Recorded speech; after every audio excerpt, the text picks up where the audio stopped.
Siapakah kita? Dan dari mana kita berasal? Dunia sains memberikan kita sebuah garis waktu yang panjang. Lewat teori evolusi, kita diajarkan bahwa manusia modern adalah hasil dari proses seleksi alam jutaan tahun. Dimulai dari primata hingga munculnya spesies manusia purba seperti Homo erectus atau Neanderthal. Namun di sisi lain, keyakinan dalam agama Islam membentangkan narasi yang sangat berbeda dan sakral. Al-Quran mengisahkan bahwa manusia pertama adalah Nabi Adam alaihissalam, yang diciptakan langsung dari tanah dan diturunkan ke bumi sebagai khalifah. Dua narasi ini seringkali dianggap sebagai dua kutub yang tidak akan pernah bertemu. Ini memicu pertanyaan besar yang seringkali hanya dibisikkan. Jika Nabi Adam adalah manusia pertama, lalu siapakah manusia purba yang fosilnya kita temukan di dalam tanah? Apakah mereka adalah bagian dari garis keturunan Adam yang mengalami perubahan fisik karena alam? Ataukah mereka adalah makhluk berbeda yang sudah mendiami bumi jauh sebelum Nabi Adam menapakkan kaki di sini? Dalam video kali ini, kita akan menyelami perspektif sains, sejarah, dan tafsir para ulama untuk mencari titik temu atau setidaknya pemahaman yang lebih jernih.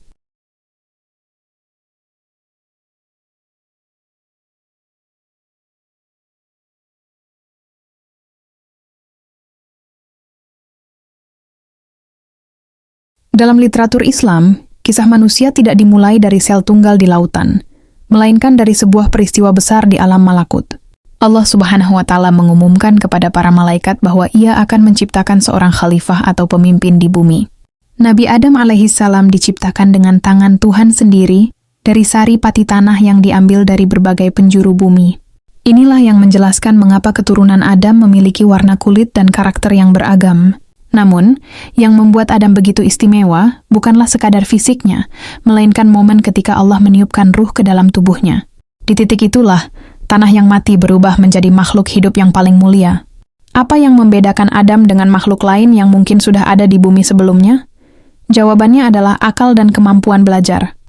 Dalam Al-Quran disebutkan bahwa Allah mengajarkan Adam nama-nama segala benda, sebuah simbol dari kemampuan kognitif tingkat tinggi, bahasa, dan analisis. Malaikat bahkan diperintahkan untuk bersujud kepada Adam bukan karena kekuatan fisiknya, melainkan karena kemuliaan ilmu yang dianugerahkan kepadanya.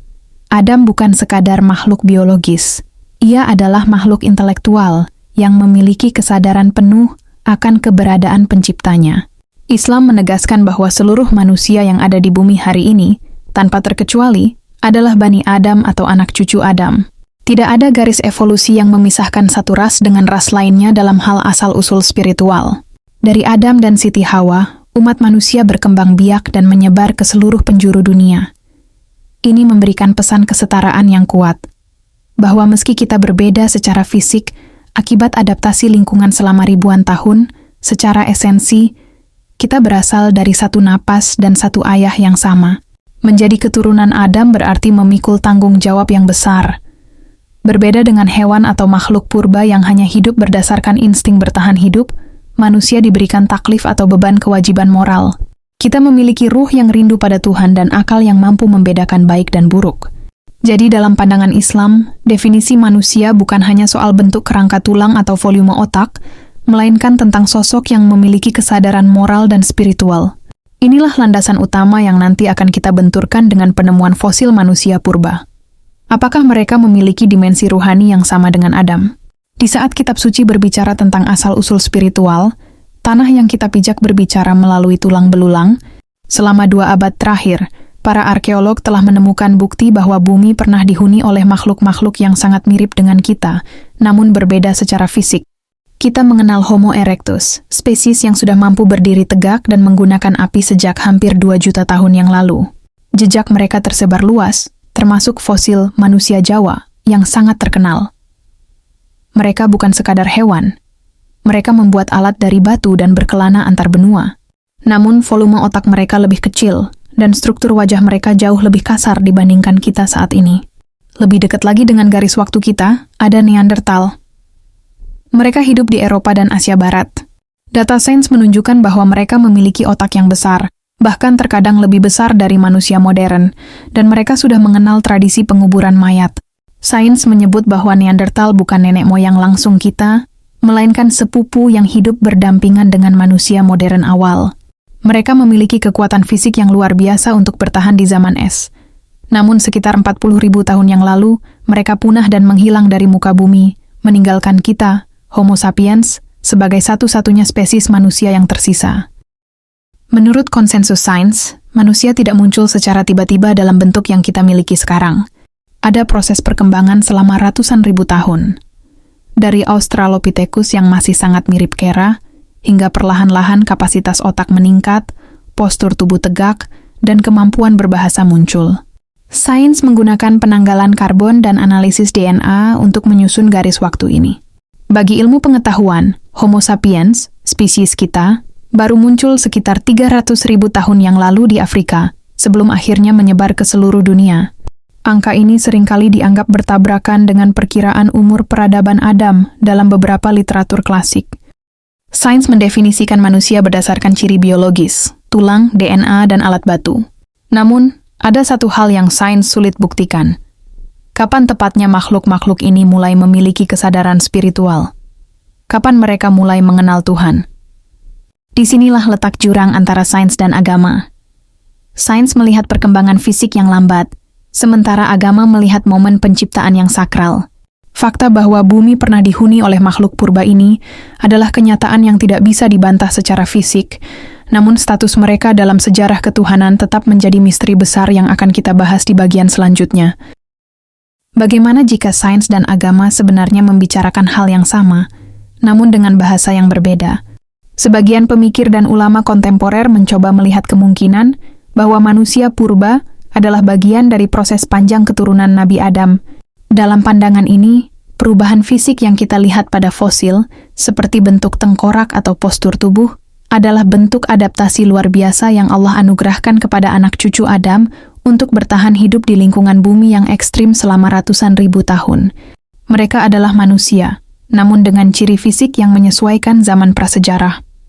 Di sini, sains menjelaskan bagaimana fisiknya berubah, sementara agama menjelaskan siapa sosok di balik jiwa tersebut. Namun, ada perspektif lain yang tak kalah menarik dan sering dibahas dalam tafsir-tafsir klasik.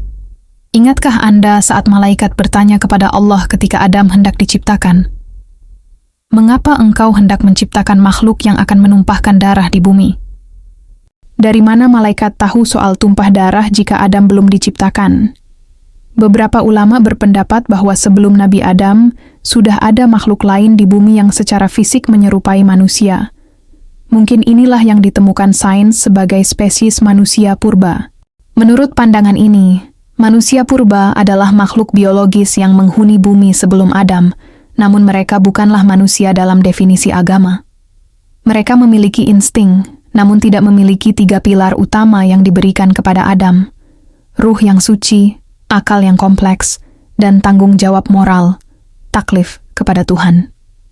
Adam hadir sebagai spesies baru yang membawa kesadaran spiritual, menjadi garis awal bagi manusia modern yang memiliki hubungan langsung dengan langit.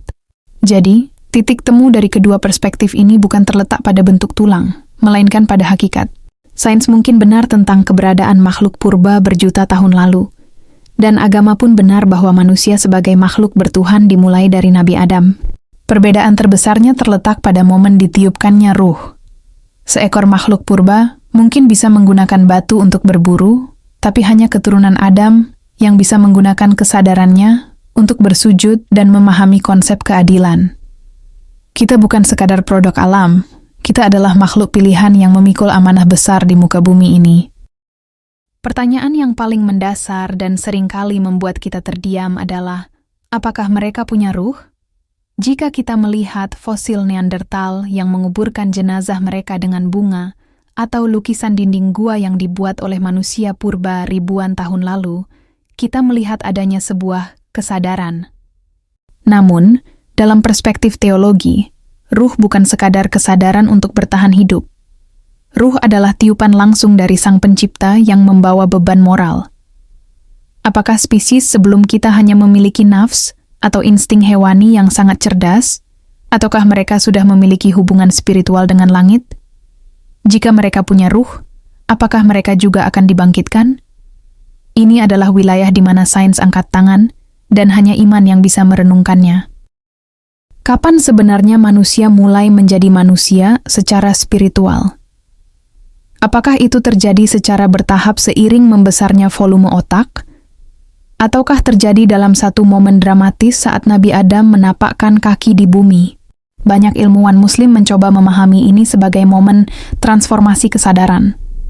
Mungkin secara fisik, proses biologi sudah berjalan lama, namun manusia sejati baru dimulai ketika Allah memilih satu sosok untuk diberikan amanah sebagai khalifah. Di detik itulah, sejarah biologis bertemu dengan sejarah ketuhanan. Kita bukan lagi sekadar kumpulan sel yang beradaptasi, tapi menjadi subjek yang bisa diajak bicara oleh Tuhan. Lalu, apakah mereka bagian dari sejarah kita? Atau mereka adalah makhluk berbeda yang sudah selesai tugasnya sebelum kita ada? Ada keindahan dalam kedua kemungkinan ini. Jika mereka adalah nenek moyang fisik kita, maka kita melihat betapa luar biasanya cara Tuhan membimbing ciptaannya hingga mencapai kesempurnaan akal. Namun, jika mereka adalah makhluk berbeda, maka kehadiran Nabi Adam adalah sebuah intervensi suci, sebuah awal baru yang benar-benar istimewa.